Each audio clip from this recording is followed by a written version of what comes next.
7 p.m., May 5th, 1993. John Mark Byers reports Christopher Byers, his adoptive son, missing. 8:40 p.m. on May 5th, 1993. West Memphis Police Department received a call from local restaurant Bojangles of a bleeding African-American male in the women's restroom. 8:50 p.m., Officer Regina Meek arrives at the scene. She proceeds to question restaurant manager Marty King through the drive-thru window. King reported that the bloody male was wearing a white cap, black pants, and a blue shirt. King adding that the man had blood on his face and arms, appearing mentally disoriented, but had left the restaurant a few moments before Officer Meek arrived. 9 p.m., Officer Meek leaves without entering the restaurant. Employees enter women's restroom, discovering blood smudged all over the walls. May 6th, the next day, boys Stevie Branch, Michael Moore, and Christopher Byers are still missing.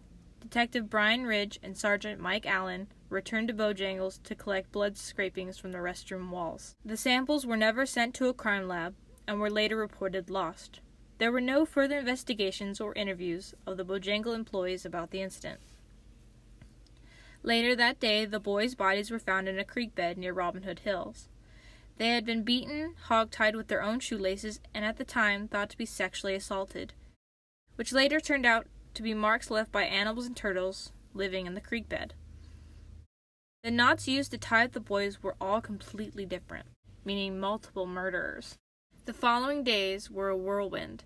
There were hairs belonging to Terry Hobbs, the stepfather of Stevie Branch, his friend David Jacoby, whom he had visited 1 hour before the boys were reported missing by Byers' adopted father, John.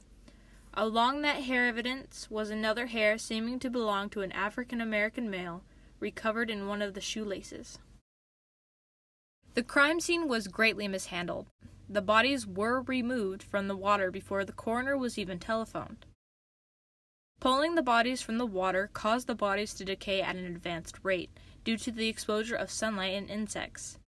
The coroner wasn't called until 2 hours later. Police also failed to drain the creek and secure evidence in the water, but they did proceed to sandbag the creek after the bodies had been pulled out.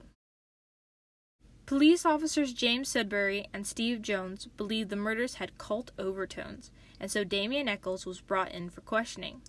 Knowing Eccles had a past and interest in the occult, Damian's polygraph examination indicated deception. Chris Morgan and Brian Holland, who both had past drug offenses, departed abruptly 4 days after the bodies were discovered, and moved to Oceanside, California. Morgan had previously known the boys due to driving an ice cream truck route. The teens were arrested May 17th in California, and both polygraph tests indicated deception. Morgan claimed he had a long history of drug and alcohol abuse, blackouts, and lapses in memory.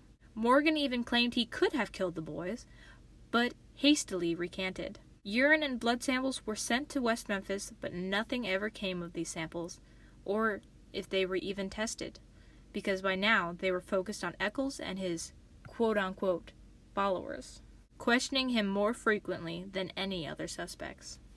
June 3rd. Jesse Miskelly Jr. is interrogated despite his IQ of 72 and his minor status. Jr. was interrogated without his parents, but his father did give consent for Jr. to go with the police. Questioned for roughly 12 hours with only 2 segments, a total of 46 minutes being recorded, confessed but instantaneously recanted. After Jesse's confession, police arrested Eccles and his friend Baldwin. 8 months later, despite lawyer Dan Stickham did not say anything, Jesse made another statement on February 17, 1994, about how the boys were abused and murdered. Vicki Hutchinson, another contender in this horrific crime, was a new resident of West Memphis. On May 6, Hutchinson was taking a polygraph exam for Detective Dan Bray at the Marion Police Department. The polygraph was to see whether Hutchinson had stolen money from her employer. Apparently, Hutchinson's son, Aaron, was too distracting for Detective Bray to administrate the polygraph. Aaron, a playmate of the missing boys, said they had been killed by their playhouse. The bodies were found near where Aaron had indicated, so Bray pushed for further details, which Aaron claimed he had witnessed the murders committed by Spanish-speaking Satanists. The boys' further statements were very inconsistent. There was no playhouse, and Aaron was not able to identify Miss Kelly, Baldwin, or Eccles in photo lineups. Around June 1st, 1993, Hutchinson agreed with police to place hidden microphones in her home after Junior agreed to introduce her to Eccles.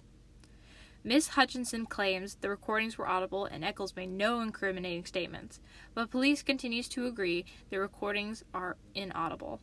The recordings of this event were later lost.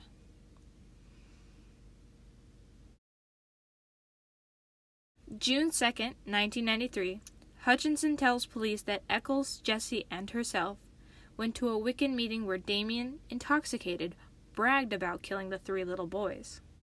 Vicky later renounced her statements, explaining she implicated the 3 teens to avoid charges to herself and hoping to retain a reward for discovering the murderers. The autopsy performed by forensic pathologist Frank Peretti determined that Moore and Branch died of multiple injuries and drowning. Meanwhile, Byers died of multiple injuries. During the trial, Eccles and Baldwin were tried together, while under the Bruton rule, Miss Kelly was tried separately due to his confession. During Miss Kelly's trial, his confession was deemed a classic example of police coercion by Richard Offshee, professor of sociology at UC Berkeley and expert in false confessions. Many critics have also stated Jesse's various other confessions were very inconsistent with how the boys were actually murdered.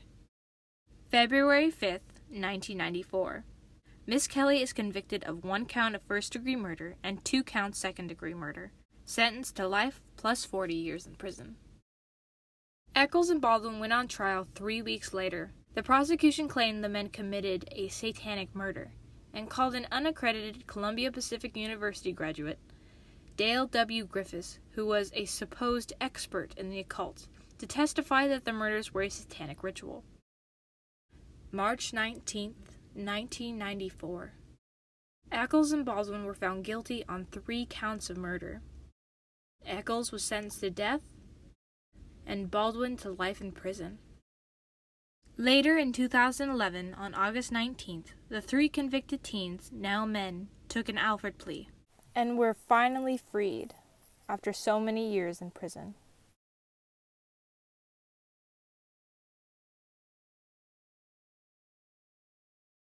Thank you so much for watching.